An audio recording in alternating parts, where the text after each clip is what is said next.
তোমরা তোমার জন্য একটা কাজ আছে। আমাদের এখানে একজন ভিআইপি গেস্ট এসেছেন, তার নাম হচ্ছে শাহেদ সিদ্দিকী। তার কাছে যাবে, একটু তাকে এন্টারটেইন করবে। কিরকম এন্টারটেইনমেন্ট? তুমি ওনার কাছে যাবে, যে একটু জাস্ট যা লাগে তা একটু সার্ভ করবে ফুড। হ্যালো স্যার, আমি কিভাবে আপনাকে হেল্প করতে পারি? আপনার কিছু লাগবে?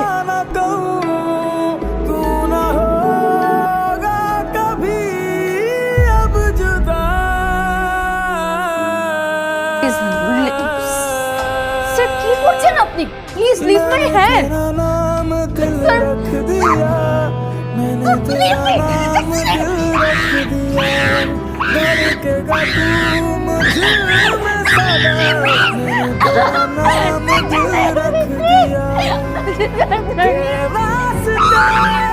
कभी